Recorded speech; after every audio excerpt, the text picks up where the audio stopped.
जिंदगी है तेरे आगे खड़ी, जानो दुनिया जानो जानो जानो दुनिया जानो जानो।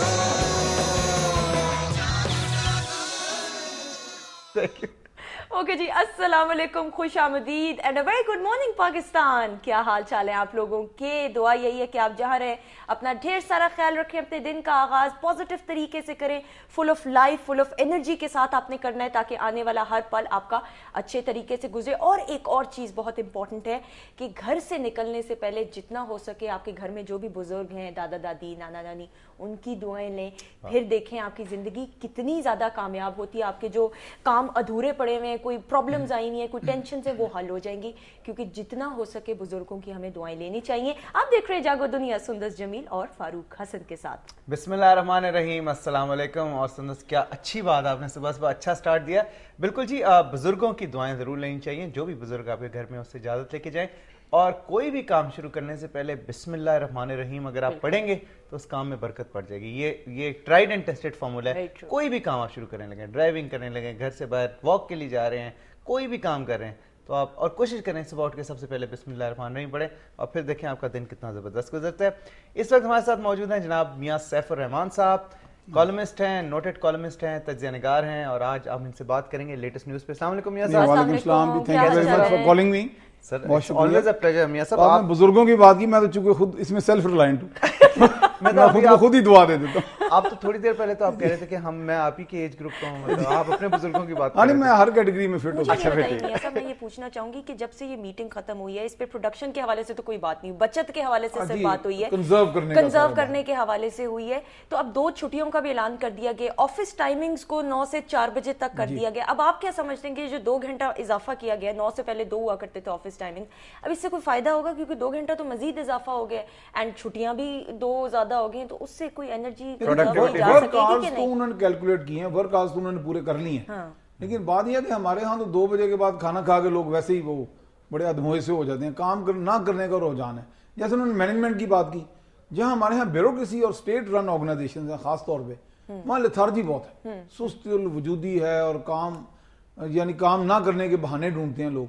तो देखना यह है कि आपने एफिशिएंसी देखिए, गवर्नमेंट के पास एक बाकायदा महकमे है, एक ऑर्गेनाइजेशन एंड मेथड्स एक महकमा है जो बाकायदा ये सारा साल उसका काम ही ये होता है कि वो सोचे कि जी किस तरह तंजीम साजी बेहतर करनी है, इदारों के अंदर जो इनएफिशिएंसी है उसको कैसे कम करना है। लेकिन अच्छा, हमारे यहाँ बदनसीबी ये है कि एफिशिएंसी जाती इनएफिशिएंसी। मियां साहब, ये बताएं कि एक कल बड़ा इंपॉर्टेंट बयान जरदारी साहब का आया, हाँ, कल खिताब कर रहे थे, उन्होंने कहा कि जी 30 साल पहले जिनको पनाह दी थी वही बेनजीर के कातिल हैं। ये किन की बात कर रहे हैं? नहीं, वो पनाह का लफ्ज़ थोड़े से वो बात करते वक्त जरा स्लिप ऑफ द टंग तो जरदारी साहब के बड़े फेमस हैं। अच्छा, लेकिन वो इशारा कर रहे हैं कि जो ऐसी तंजीमें या जिहाद की बुनियाद पर जो हमारे यहाँ लोगों को हमने प्रमोट किया और जिनको हमने उनका साथ दिया, ये सोच के कि शायद ये हमारी स्ट्रेटेजिक डेप्थ की भी तब पॉलिसी थी, हमारी एस्टेब्लिशमेंट की उस वक्त यही सोच थी कि जी ये लोग हमारे काम आएंगे हमारे मुल्क के लिए, और अफगानिस्तान में जो हमारा एक स्ट्रेटेजिक डेप्थ का एक कंसेप्ट था उसको पूरा करेंगे। अब उनका इशारा उसी तरफ है। भारतीय खातून सिफारतकार दिल्ली में गिरफ्तार हो गई और पाकिस्तान के लिए जासूसी का इल्जाम उन पर लगाया गया, और इस्लामाबाद के स्टेशन पर भी मतलब डबल एजेंट का भी एक शुबा हो रहा है कि जी वो उनके लिए काम करी थी, इनके लिए। तो इस खबर में कहाँ तक सदाकत है मियां साहब? आप तो जर्नलिज्म में माशाल्लाह। भारत का हमेशा से ये रवैया रहा कि पाकिस्तान को मैसेजेस पास करने के लिए, तो ये तो उनकी अपनी देखा जाए तो इनएफिशिएंसी है, उनकी अपनी नाअहली है कि अगर उनका कोई शख्स यहाँ सफारत खाने में बैठ गए तो वो कहते हैं जी हमारे जो स्ट्रेटेजिक इंफॉर्मेशन थी क्लासिफाइड वो पास कर दी थी। तो सोचा ये जाना चाहिए कि एक सेकंड सेक्रेटरी रैंक की खातून जो है 53 साल उनकी एज है, वो उनके पास क्लासिफाइड इंफॉर्मेशन तक एक्सेस कैसे हुई? और ये इंफॉर्मेशन सेक्शन में थी जी। और देखा जाए यानी इंफॉर्मेशन सेक्शन में भी जो आपकी स्ट्रेटेजिक डेप्थ या स्ट्रेटेजिक इंफॉर्मेशन होती है वो आसानी से तो नहीं शेयर की जाती। तो ये तो उनके यहाँ एक फ्लॉ दिखाई दे रहा है, बल्कि उनका अपना जो निजाम है उसके अंदर वो एक्सपोज हो गया। कॉलर एक हमारे साथ मौजूद है मियां साहब, उनसे बात करते हैं। जी अस्सलाम वालेकुम। अस्सलाम वालेकुम। वालेकुम अस्सलाम। जी कौन बोल रहे हैं? अमजद बात कर रहा हूँ कराची से। अमजद साहब सुबह बखैर, क्या कहना चाहेंगे?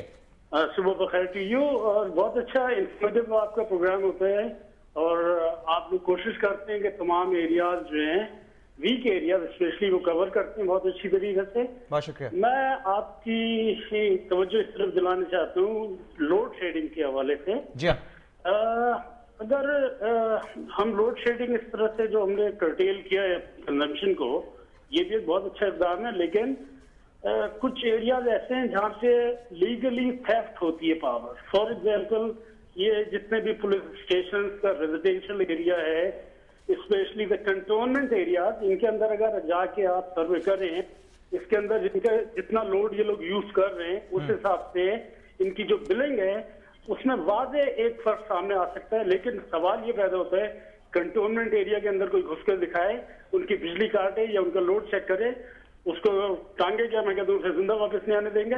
लाइक वाइज पुलिस स्टेशन के अंदर आप चलें, इनके जो फ्लैट्स हैं, इनका रेजिडेंशियल एरिया है, उसके अंदर 3-3, 4-4, 6 से एसी चल रहे हैं और 200 मैं कहता हूँ 1 रुपए भी पेमेंट नहीं कर रहे होंगे। लेकिन इस तरफ कोई तवज्जो नहीं है। तवज्जो सिर्फ इस तरफ है कि स्ट्रीट लाइट बंद कर दी जाए, नियॉन साइन बंद कर दिए जाए, ये बंद कर दिया जाए, वो बंद कर दिया जाए। सही। अमजद साहब बहुत शुक्रिया आपका कॉल करने का। सबसे पहले दूसरी चीज़ ये है कि आपने लोड शेडिंग एक बहुत इंपॉर्टेंट मसला है, आपने डिटेल में डिस्कस किया और बेसिकली मेरे साहब ये कहना चाहते हैं, एक तो पावर जो लॉसेज होते हैं, जो है लाइन लॉसेज हैं, ये सही उनके है, जिक्र किया उन्होंने, और दूसरा उन्होंने वो भी किया कि जी कुछ लोगों के लिए तो असूल कुछ और हैं, कुछ लोगों के लिए असूल और हैं, और जब तक हम एक यूनिफॉर्म असूल नहीं बनाएंगे तब तक ये निजाम सही होने वाला नहीं, सुधरने वाला नहीं। थैंक यू सो मच मियां साहब, it was a pleasure having you. इंशाल्लाह फिर नेक्स्ट टाइम बुलाएंगे, नेक्स्ट न्यूज के हवाले से बात करेंगे। नाज़रीन, हमने ब्रेक की तरफ बढ़ना है, लेकिन ब्रेक के बाद जब हम वापस आएंगे तो क्या होगा, बहुत कुछ होगा। डॉक्टर साहब मौजूद होंगे, डॉक्टर आरिफ नवाज होंगे, उनसे हम बात करेंगे जी हेपेटाइटिस के हवाले से, मजीद भी बहुत सारी बातें होंगी। So you have to stay tuned. Shujaat Ali Khan singer ji नए अपकमिंग बड़े जबरदस्त और बहुत अच्छा गाते हैं, वो भी आज हमारे साथ गेस्ट स्टार में होंगे। और बड़ी सेलिब्रिटी गेस्ट होंगी। खवातीन को फैशन का बड़ा मसला होता है, मियाँ के खर्चे लग रहे होते हैं, पैसे खर्च हो रहे होते हैं, हमने कहा फैशन डिजाइनर को बुलाएं, और वो भी top one of the top most I think fashion designers हैं हमारे पास मौजूद। मारिया भी होंगी और उनसे हम बात करेंगे लेटेस्ट फैशन के हवाले से, what's in and what's out. So you have to stay tuned, keep watching Jaago Duniya. हम यूं गए और यूं वापस आए, स्टे ट्यून्ड।